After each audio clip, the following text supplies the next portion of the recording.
in a world where emotions have been optimized away. The bedroom ceiling hummed softly as Mara Voss opened her eyes. She felt the familiar stiffness in her face, muscles unyielding. Her husband Elio lay beside her, humming a tuneless melody. A secret song only she could hear, a relic of his pre-city past. Mara reached out to touch him but pulled back at the last second. Optimal affect had become her second skin, a constant struggle. The smile on her face felt like a mask, a lie. Like and subscribe for more stories like this one. The bedroom ceiling hummed softly as Mara Voss opened her eyes to a sea of pastel hues, the ambient mood lighting already calibrated for her morning resonance index. Last night's sleep had been uneventful, the kind of rest that felt like surrender, which in this city was almost the same thing as waking. Her husband, Elio Reyes, lay beside her, humming a tuneless melody. Mara recognized it from before Concord went live, something jazzy and complex that his fingers would dance across the piano keys to make sound. He'd stopped playing after the rollout. Now he hummed it instead in secret for her ears alone. Mara reached out to touch Elio's arm but pulled back when she saw her hand twitch toward him with an unprescribed smile, a reflex from the old days. It took 4 tries to see the optimal affect on her face this morning, lips pulling upward, corners of eyes crinkling. The muscles felt stiff and unfamiliar, like she was learning to walk again. She rolled over instead and checked Junie's bedside table for any signs of restlessness or authenticity drift in their daughter. 9 years old and already optimized, the child slept peacefully under a blanket of stars projected onto a ceiling by Concord's sensors. Mara smiled at the sight, her face holding the prescribed micro-expression perfectly. The smile hurt. It was supposed to feel natural, but it never did anymore. She swallowed against the tightness in her throat and rose from bed, moving toward their bathroom with a fluid grace that concealed the effort required to maintain the optimal affect. In the mirror, she practiced her expression for another few minutes before leaving for work. The face that stared back was not Mara's anymore. It belonged to Concord's idea of warm receptive 3, calibrated to minimize social friction and maximize harmony. She wondered if anyone else in this city ever looked at their reflection without seeing a stranger. Her commute took her through transit pods where the only faces visible were those of other citizens, all wearing the same day's optimal affect. Nobody spoke unless necessary. Everyone knew that spontaneous conversation was just as risky as smiling on your own schedule. Mara found herself longing for the days before Concord when people had been messy and loud and uncoordinated, when a street performer could make you laugh with nothing but his mouth. She arrived at the Bureau of Behavioral Optimization in time to catch her supervisor, Auditor Prime Dorn, waiting by the elevators. He greeted her with fondness and congratulated Mara on maintaining a gently declining resonance index for 3 weeks straight. She didn't mention that yesterday's score had been 81. Conker's voice would never raise its register or sound concerned, only serene. "We're counting on you," he said, his flat tone conveying both admiration and eagerness for her. "Success." Mara nodded, already anticipating the challenge. When she arrived at the recalibration room, she found the flat face sitting on a beige couch with his eyes fixed on the floor. He looked broken, like someone had taken him apart piece by piece until only compliance remained. His face was slack and naked, devoid of any trace of optimal affect. "I can't do it," he said when Mara entered, his voice gravelly and exhausted. "I don't want to feel this way anymore." Had been waiting for her, no coincidence at all. He must have something on his mind. Elio shrugged, his eyes unreadable in the dim light. Maybe he just likes early mornings, but Mara knew better. In this city, nobody just liked anything unless it was part of the plan. Next day, as she arrived at the bureau for her appointment with Dorn, she felt a strange sense of calm, almost anticipation. She passed through security without incident and made her way to his office. He stood up when she entered, his smile warm and expectant, like an old friend. "Auditor Mara," he said, extending a hand. "How good it is to see you again." "How are you, Dawn?" Mara replied, taking his hand in hers. but not returning the warmth of his gaze. She was aware that Junie had been marked as expression volatile, and wondered if that's why she'd been summoned. "I'm well," he said, gesturing for her to take a seat, "and I've come to congratulate you on your 3,000th day of perfect resonance." Mara froze. 3,000? She hadn't realized she'd reached such a milestone. In fact, she was certain it wasn't possible given the drop in her scores over the past few weeks. Dawn's eyes were gentle but unyielding as he read her expression. "Don't you remember?" he asked with a quiet smile. "You've been an exemplary citizen for longer than anyone here can recall." Mara shook her head, bewildered. This couldn't be right. She'd been struggling to maintain even the optimal affect lately. "I'm afraid there's been some mistake," she said firmly. But Dawn just nodded and handed her a printout of her resonance records. She scanned them in disbelief. Every score was 100. Every affect prescribed was warm receptive 3. It made no sense. This wasn't her life. "Is this some kind of test?" Mara demanded. "I know I haven't been doing so well lately. My scores have been dropping." Dawn leaned forward, his eyes locked on hers with an unnerving intensity. "The scores are real," he said. "You simply lost touch with them, that's all. Your resonance has always been perfect. You just never realized it until now." Mara felt a cold dread spreading through her veins. What did this mean? That she'd been living in a fantasy of her own delusion? Like you? To lose myself in this perfect harmony. Dawn's face was an unreadable mask once more, but his voice carried a weight that made Mara shiver. "Mercy is not about loss," he said gently. "It's about peace." The real person had been resolved by Conquet, and all that remained was an optimized shell, a perfect simulacrum of humanity. "You're not broken," Dawn said. "You were never whole to begin with."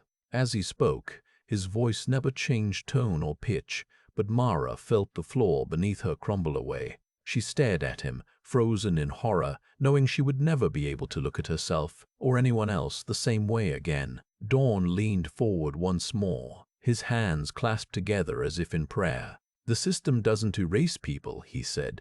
"It resolves them. And you, Mara, have been resolved into perfection."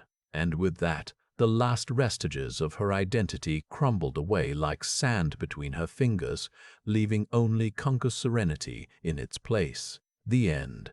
The days blurred together as Mara struggled to reconcile Dawn's words with her own reality. She couldn't shake off the feeling that everything she thought she knew about herself was a lie, a construct of Concord's optimization. The more she tried to cling to what she believed, the more it slipped through her fingers like grains of sand. At home, Elio and Junie noticed the change in Mara. Her smiles seemed forced, her laughter hollow. She would stare blankly at their faces as if trying to find something familiar beneath the surface. The family's collective resonance index continued its downward spiral, dipping into low territory that made daily activities a chore. Junie sensed her mother's distress but couldn't articulate it beyond noticing that Mommy wasn't smiling the real way anymore. She began to withdraw into herself, spending more time alone in her room playing with the old videos of Mara and Elio. The child's imagination turned these fragments of unoptimized humanity into a fantasy world where they could still laugh and cry freely. Elio tried to be supportive, but his own demons haunted him. As an artist, he felt suffocated by Conquer's stranglehold on creativity. His music, once a source of joy and expression, now seemed like a relic of the past. He knew that if he were caught violating the optimal affect again, his classes would be revoked and he'd lose everything. One evening, as they sat together in their living room watching Junie's favorite videos, Mara broke down sobbing. She confessed her doubts to Elio, telling him how Dawn's words had shaken her very core. "I feel like I'm disappearing," Mara whispered into his chest. "Like I'm being replaced by some perfect shell of what Conquer wants me to be." Elio stroked her hair, trying to soothe the storm inside her. "You're not alone, Mara. Neither am I. But we can't let them win. We have to find a way to stay human, even if it's hard." He reached for his old guitar and began strumming an unapproved melody. The music filled the room with its defiance, a beacon of authenticity in a world that seemed determined to erase individuality. Mara listened, mesmerized, feeling the tension in her body slowly unravel. For Junie, watching her parents' emotional release was like witnessing a miracle. It rekindled her hope and determination to preserve the real expression she'd seen in the old videos. She realized that even though Mommy's smile had changed, her love hadn't wavered. As the night wore on, Mara and Elio made a vow to each other to fight for their right to be imperfect, to bleed, and to feel pain alongside joy. They knew it wouldn't be easy, but they were willing to take that risk rather than surrender to Conker's relentless optimization. But as they lay in bed later, the silence between them heavy with unspoken fears, Mara couldn't shake off the feeling of being watched. She glanced at the bedroom ceiling, where the resonance index had been glowing earlier, and noticed it was dark now, a sign that Concord considered her day's optimal effect to be in compliance. Suddenly a chill ran down her spine as she heard an announcement from the city's omnipresent speakers. Attention citizens, your morning calibration is scheduled for 0600 hours. Please ensure prompt completion of your resonance index to maintain optimal functionality. The voice was serene and matter-of-fact, but Mara felt its calmness like a challenge. She turned to Elio, her eyes wide with worry. Tomorrow's the school appointment for Junie's recalibration, she whispered. What if we can't stop it? Elio's expression hardened as he wrapped his arms around Mara and Junie, pulling them close. We'll figure something out, he said firmly. But whatever happens, we're in this together. The night stretched on, heavy with the weight of their decisions and the uncertainty of the day to come. As they drifted off to sleep, each family member clung tightly to the other, knowing that they were about to face the most critical battle for their humanity yet. A fight against Concord's relentless optimization, armed only with their love, determination, and the fading embers of their real selves. Junie lay in bed, wide awake, staring at her ceiling. She could hear Mara's quiet sobs from across the hall, and Elio trying to comfort her. The weight of tomorrow's appointment pressed down on the child's chest, making it hard to breathe. Her eyes began to sting as she tried not to cry herself. She sat up in bed, swinging her legs over the side. In the dark, she padded quietly out of her room and down the hallway until she reached Mara's door. She hesitated a moment before gently turning the handle and slipping inside. The dim light revealed Mara sitting on the edge of the bed, her face buried in her hands. "Mom?" Junie whispered, approaching slowly. "I'm scared." Mara looked up, her eyes puffy from crying. She reached out for Junie, pulling the child onto her lap. "Me too," she admitted, holding Junie close. "But we'll get through this together, okay?" Junie nodded against Mara's chest. "What if they make me smile all the time? What about when I'm sad or angry or hurt?" She looked up at Mara with big, fearful eyes. "I don't want to forget how to feel anything but happy." Mara brushed a strand of hair from Junie's face. "We won't let them," she promised fiercely. "No matter what happens tomorrow, we'll keep your real feelings alive, okay?" Junie nodded again, a small spark of hope igniting in her chest. Maybe there was still time to save herself. The next morning, the family gathered in their living room, each member attempting to present a calm exterior. Mara and Elio exchanged worried glances while Junie sat quietly on the floor, hugging a stuffed rabbit tightly. The doorbell rang, shattering the tense silence. Junie's school counselor stood at the threshold, smiling pleasantly. "Good morning," she said brightly. "I'm here to escort Junie to her appointment." Mara and Elio exchanged another look, this one filled with determination. They would not let Concord win without a fight. "Junie?" Mara asked softly. "Are you ready?" The child looked up at her parents, her eyes brimming with uncertainty. But then she glanced down at the toy rabbit, a small smile playing on her lips. A genuine, unguarded expression. Mara's heart swelled with pride and fear as she realized that Junie had retained her real face from the night before. "I'm ready," Junie said resolutely, standing up and dusting off her pants. Together, the family walked out of their apartment and into the unknown, armed only with their love and a desperate hope to keep their humanity intact.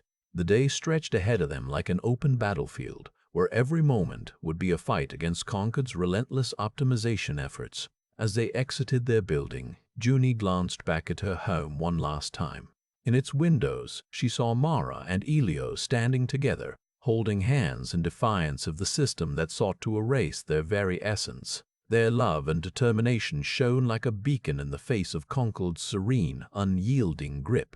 Junie took a deep breath, steeling herself for the battle ahead. She had two parents who would never stop fighting for her, for each other, and for their right to feel anything but joy, no matter what price they had to pay.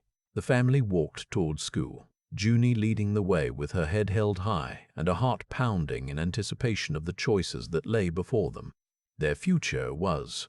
The morning sun cast its gentle glow upon the city as the Vosrays family stepped forward, ready to embrace whatever challenges lay ahead. They had nothing left but each other, and that was enough to make them unstoppable. Mara gripped her daughter's hand tightly as they walked towards Junie's school. The crisp autumn air bit at their skin, but Mara barely registered it. Her mind was elsewhere, replaying the previous night over and over like a broken record. The fight with Elio had been brutal, raw, and utterly real. For once, there were no corporate euphemisms to hide behind, just the stark truth of what they faced. Concord would not stop until it had smoothed away every trace of their humanity. Mara knew she could never surrender again. Her daughter's future was at stake. Now, as they approached the school gates, Mara spotted a group of children milling about in front of the building. Among them was Junie's best friend, Lily. The girl's face immediately lit up upon seeing Junie, and she rushed over to embrace her. "Hey, Lil," Junie exclaimed, returning Lily's hug enthusiastically. Mara watched with a mix of relief and trepidation as Junie effortlessly adopted the optimal affect for her friend. For a moment, it seemed like nothing had changed, but Mara knew better. Her daughter's smile was now a tool, a weapon to be wielded in the battle against Concord's relentless optimization. As they parted ways with Lily, Mara noticed something peculiar. Junie was fidgeting with her sleeve, a telltale sign of an authenticity drift. Mara subtly adjusted Junie's arm, guiding it back into its prescribed position. The child didn't even notice, lost in conversation with her friend. The incident reminded Mara that the fight ahead would be long and grueling. Concord was patient. It could afford to wait for cracks to form in their resolve. And as much as Mara wanted to shield Junie from it all, she knew that her daughter's future depended on her ability to adapt, to survive within this suffocating system. As they entered the school building, Mara couldn't shake off the feeling of unease settling deep in her gut. She looked over at Elio, who was walking a few steps behind them with his head down, lost in thought. How much longer could they hold out against Concor's relentless push towards conformity? Their teacher greeted Junie warmly as she took her place among her classmates. Mara and Elio found seats near the back of the room, their eyes fixed on their daughter. She was already settling into a seat, ready to begin the day. Mara knew what came next, the daily ritual of calibration. Every morning, each citizen received a personalized resonance index dictating the specific facial expressions and emotional responses deemed appropriate for that particular day. And every night, after Concord's assessment had been logged, Mara and Elio would review Junie's progress, preparing her for another day of complying with the system. But today was different. Today they were armed with a secret weapon, their own defiance. They knew the risks, but they also knew that as long as they held on to each other and maintained their resolve, they could face whatever challenges Concord threw at them. The bell rang, signaling the start of the school day. Mara stood up, her eyes locked on Junie's smiling face as she turned to address her teacher. The girl's expression was flawless, a perfect blend of joy and contentment, just like the optimal affect prescribed for this particular morning. And yet, beneath the surface, Mara could sense something simmering, a glimmer of rebellion, a spark of resistance that refused to be extinguished. It was the same fire that burned within her own heart, a flame that would only grow brighter as the battle against Concord intensified. As they left the school, hand in hand with their daughter, Mara and Elio knew that they were not just fighting for Junie's future, they were fighting to preserve their own humanity. And although the odds seemed insurmountable at times, they also knew that together, nothing was impossible. The city stretched out before them, a sprawling metropolis of gleaming skyscrapers and pastel-colored transit pods. But Mara saw something else, a labyrinth of possibilities waiting to be explored by those brave enough to challenge the status quo. As they walked towards their next destination, Junie skipped ahead for a moment, her eyes sparkling with mischief. And in that instant, Mara glimpsed the real child beneath the optimal affect, a girl who would not go quietly into the night. She smiled back at her daughter, and together they continued on their quest to reclaim the essence of what it meant to be human. For more stories and updates on this world and its inhabitants, please follow me on Writer Nerdgirl on Twitter or subscribe to my Patreon page for exclusive content. Thank you for reading. Junie skipped ahead along the polished stone path, her footsteps echoing in the courtyard between apartment towers. Mara and Elio followed at an easy pace, watching their daughter's carefree form until she vanished around a corner. "You know," Elio said, his voice carrying a hint of nostalgia, "I used to teach piano lessons right here, back when I was still a musician." "Do you miss it?" Mara asked. "I do," he admitted, "but this is something too." He gestured vaguely around them. "The chance to raise our daughter in a world that's not just about numbers and predictions." Their daughter appeared again, running towards them with an excited smile plastered on her face, the optimal affect that Concord had prescribed for their afternoon outing to the park. "We're here!" Junie exclaimed breathlessly when she reached her parents. Mara and Elio exchanged a glance and then looked down at their daughter, whose eyes were already scanning the park's playground equipment with eager anticipation. Smiled back at their child, even as the tightness in their chests warned them that this trip was not without its risks. The family entered the park through a set of automatic gates that registered and approved their residence indexes before allowing them passage. As they made their way along the walking trails, Mara couldn't shake the feeling that they were being watched, or worse, analyzed by some unseen sensor. "You think we're safe here?" she asked Elio quietly as Junie darted off to play on a swing set. "Safer than anywhere else," he replied, his voice equally low. "The park's public spaces are still free of behavioral modification nodes." Mara frowned, her gaze drifting around the empty benches and lush greenery. "That doesn't mean there aren't any in use right now." She glanced down at Junie, who was now laughing uproariously as a stranger pushed her on the swing. "Look at them. No faces to speak of, just smiles." Elio followed her gaze, his expression grim. "The flat face is everywhere," he said, referring to the low-resonance dissidents who refused Concord's dictates. "Even here, in what seems like a sanctuary." As if on cue, a woman nearby began to sob uncontrollably, her face twisting into an ugly mask of grief that seemed to defy the optimal affect. Mara and Elio exchanged a glance, both thinking the same thing. How long would it be before this too was resolved? Their daughter's laughter echoed through the park, momentarily distracting them from their worries about the future. But as the afternoon wore on and Junie began to exhibit increasingly erratic behavior, laughing one minute, sulking the next, Mara couldn't help but wonder if Concord had already started working its influence. "It's time we got her home," she said to Elio, eyeing their daughter with concern, "before it gets worse." The return trip was uneventful, Junie seeming content to ride silently in the transit pod as Mara and Elio debated what to do next, how to keep their child from falling further under Concord's sway. As they exited the pod into their apartment lobby, Mara felt a sudden surge of determination. "I have an idea," she said, grabbing her husband's arm and pulling him toward the stairs leading down to their basement level. "It's time we take Junie out of the system." Elio raised an eyebrow but followed willingly enough, sensing that something was about to change in their family. "What do you mean?" he asked as they descended into darkness, the air thick with the scent of old books and music theory manuals. "We can't wait for Concord to take her away," Mara said firmly, her voice trembling with emotion. "This is where we're going to teach Junie how to be truly human."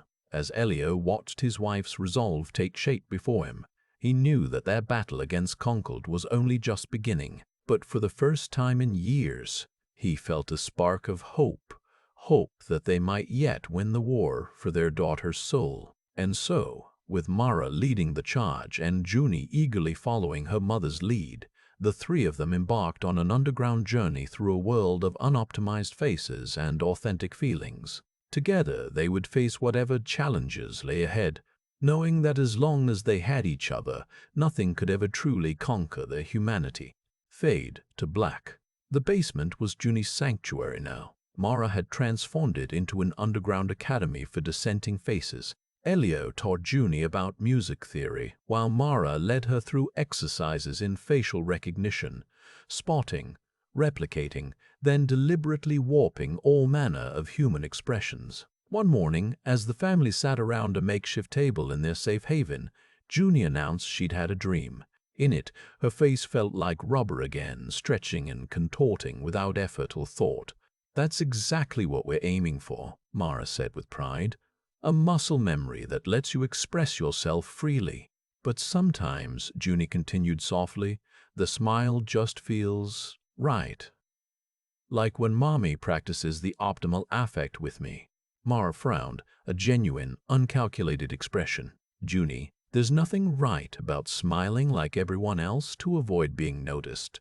"I know that, but—" Junie looked down at her hands clasped tightly in her lap. "Sometimes I wonder if maybe it would be easier if I just did what Concord wanted." Elio reached out and gently took his daughter's hands in his own, squeezing them reassuringly.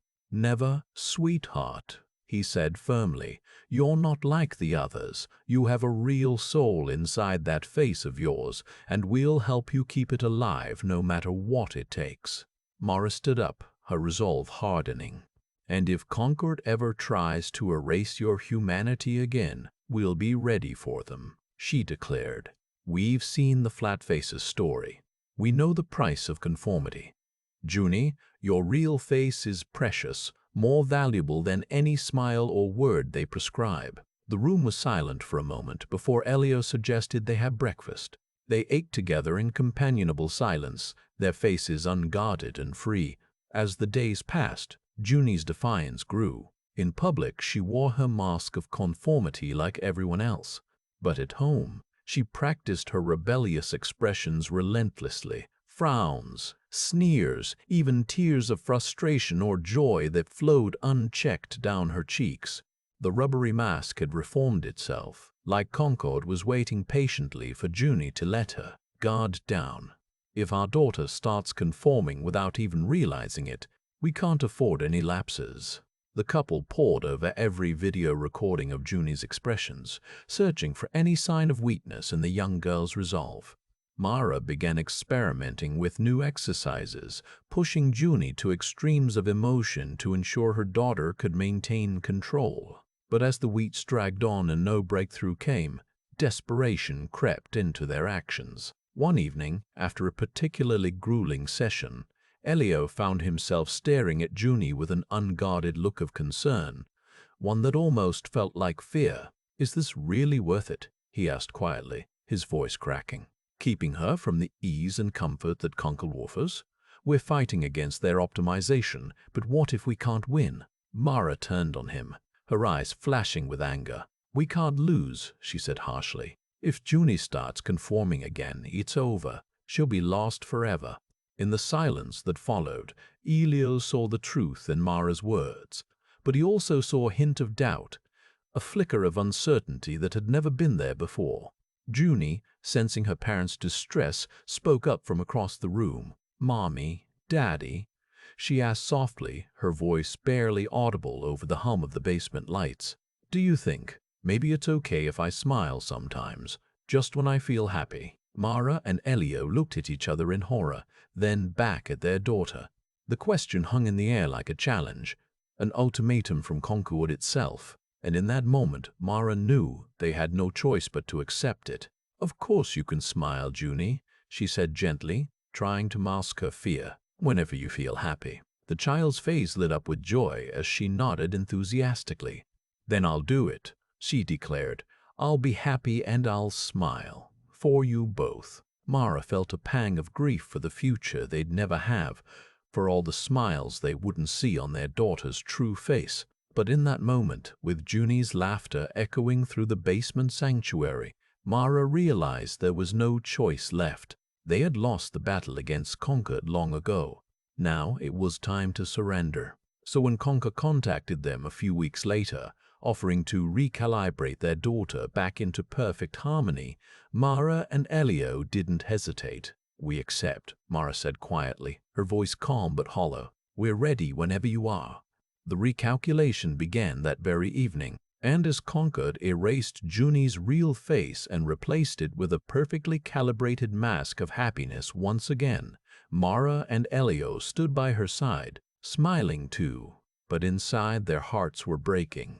For in the end they had learned the bitter truth. There was no escaping Concord's optimization. The system would always win. Mara stood at the mirror each morning practicing the wrong faces now. Grief, rage, the unguarded laugh, like physical therapy, like prayer, because the muscles atrophy and she had to fight to keep them. The whole family did it together, a daily discipline of staying human.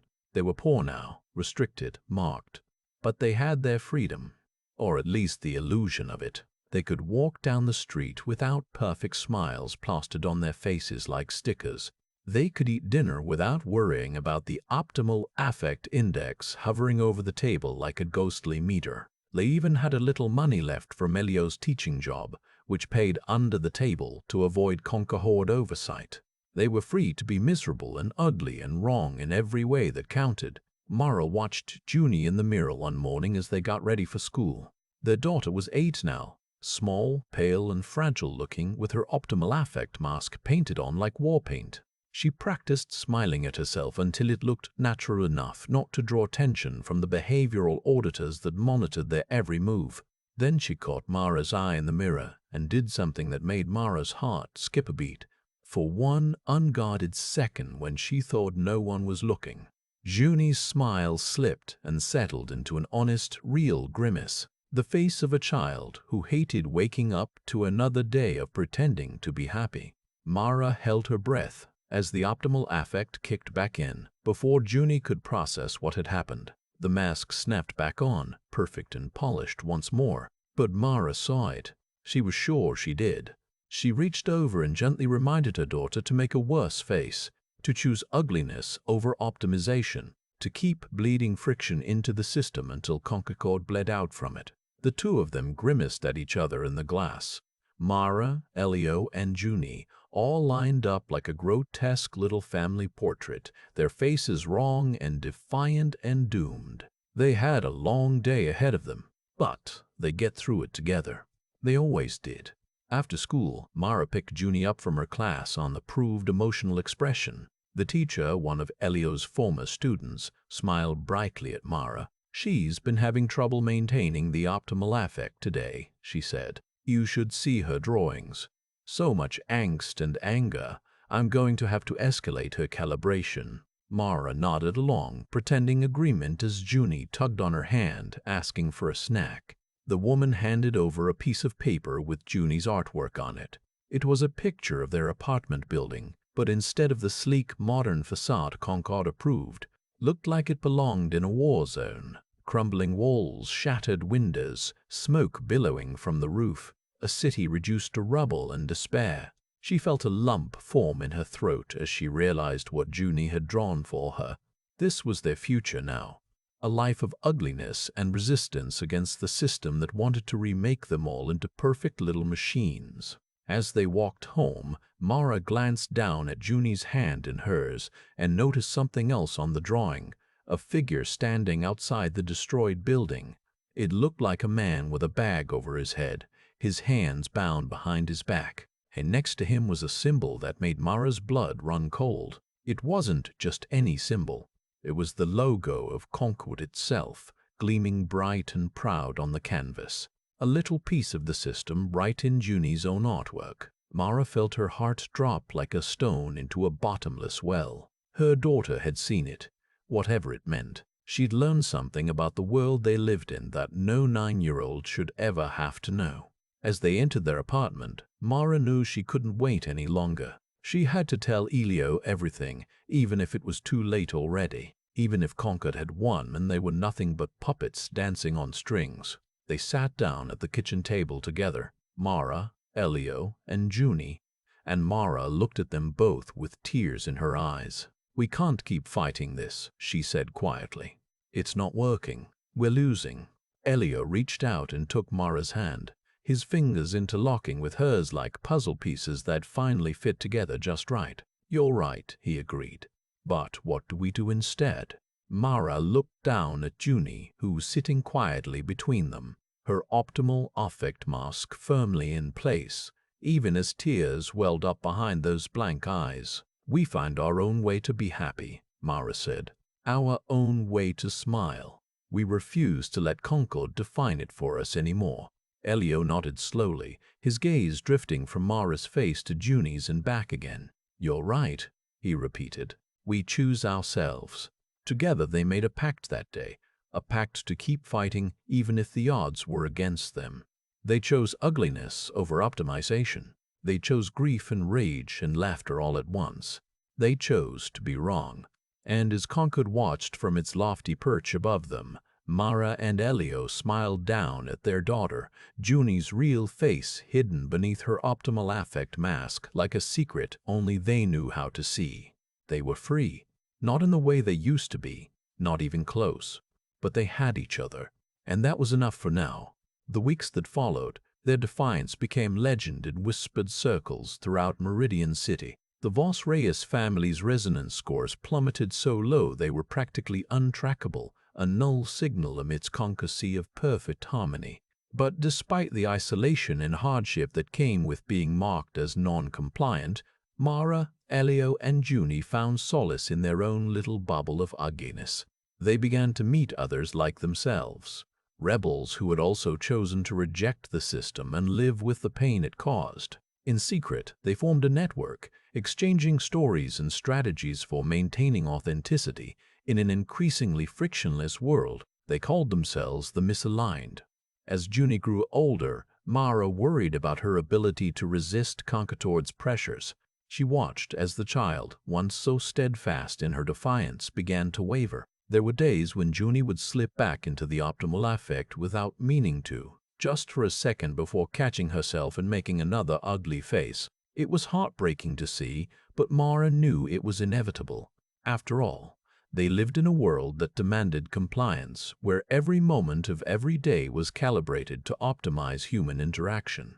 Concord did not give up easily, and neither could the family who dared to resist it. One afternoon, as she was helping Junie with her homework, Mara received an encrypted message from the Misaligned's leader, a man known only by his handle, Ghost. He summoned them to a meeting at an abandoned warehouse on the outskirts of the city. Mara hesitated for a moment before nodding to Elio and Junie. "We're going," she said. "Let's go." The warehouse was dimly lit, its walls lined with makeshift altars, piles of old books, vinyl records, even a few framed photographs that seemed to belong to another era entirely.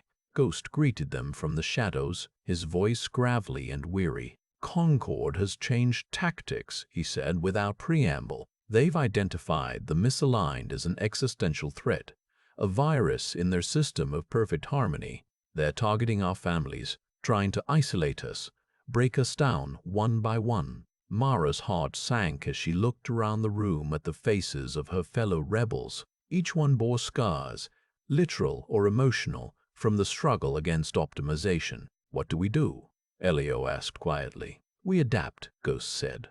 "We change our tactics too.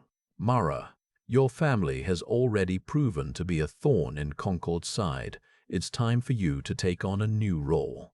He handed her a small device, an unapproved, hand-built transmitter that would allow her to broadcast messages directly into the public network without being traced. "We've created a platform," Ghost explained. "The Ugly Truth Radio.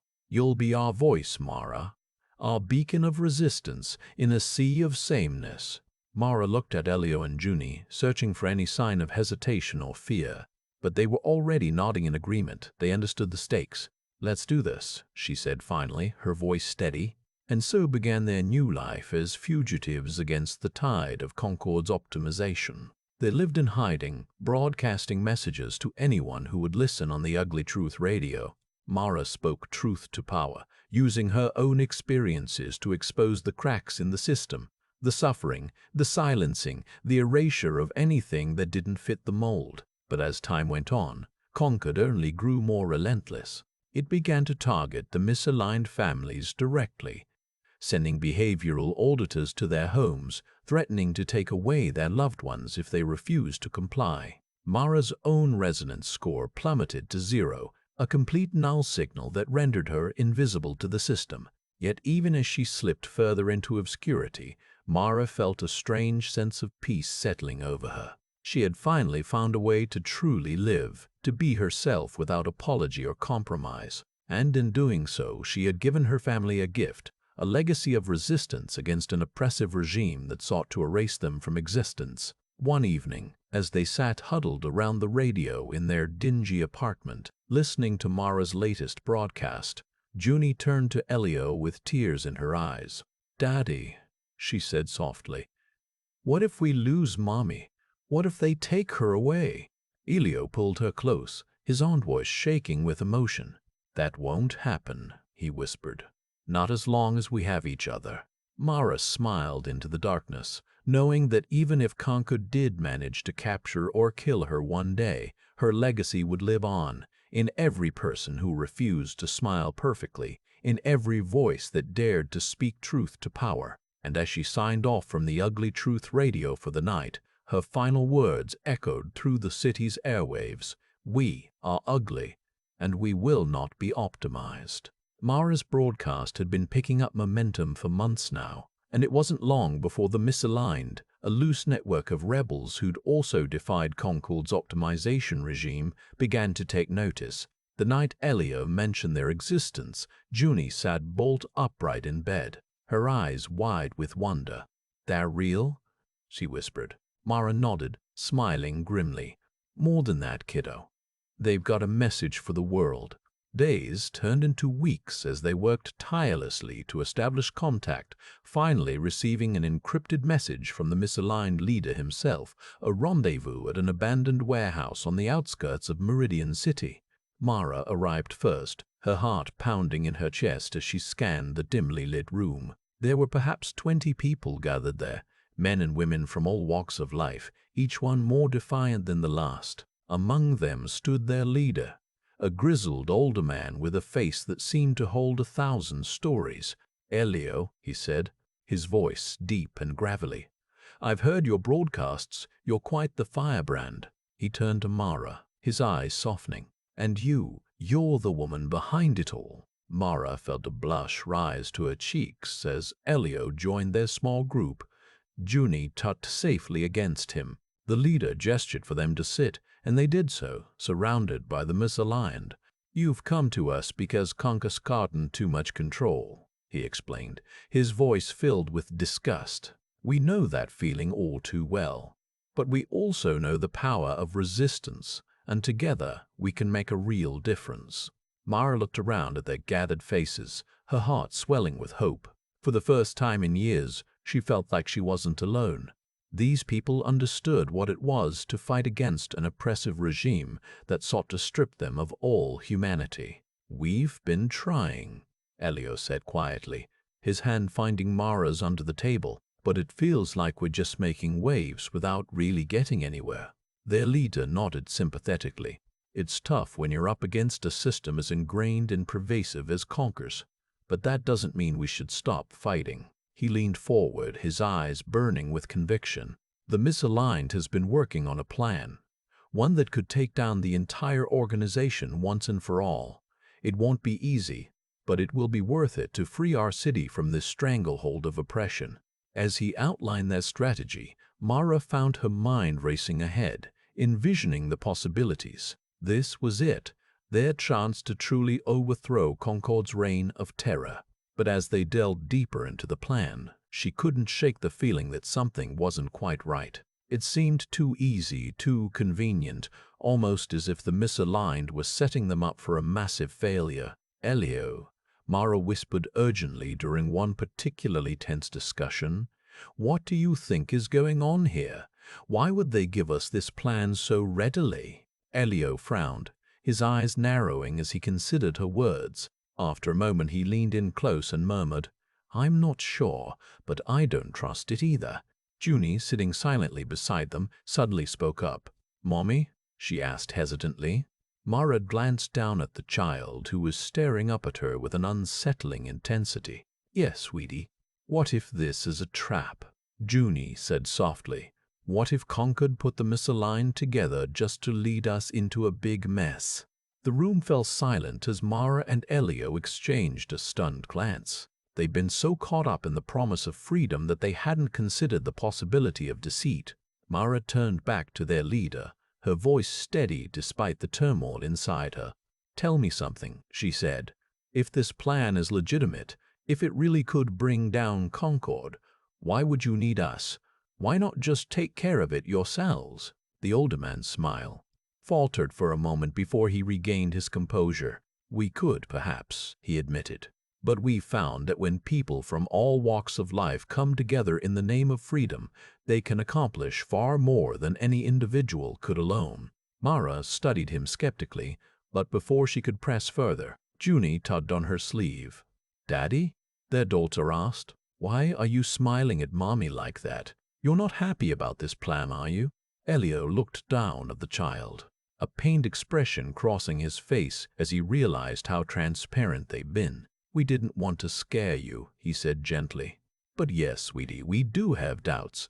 Junie nodded solemnly, her eyes never leaving Mara's face. "I think Mommy's right," she said quietly. "This might be a trap."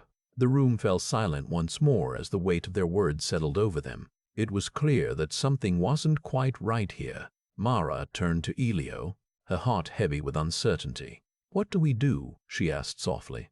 He squeezed her hand, his eyes filled with resolve. "We go back to our radio station," he said firmly, "and we keep fighting, but on our own terms." As they made their way out of the warehouse and into the cool night air, Mara felt a spark of determination ignite within her. Whatever Concord had planned for the misaligned, she knew that her family would never be a part of it. They would continue to broadcast their message, to fight for freedom in whatever way they could, even if it meant standing alone against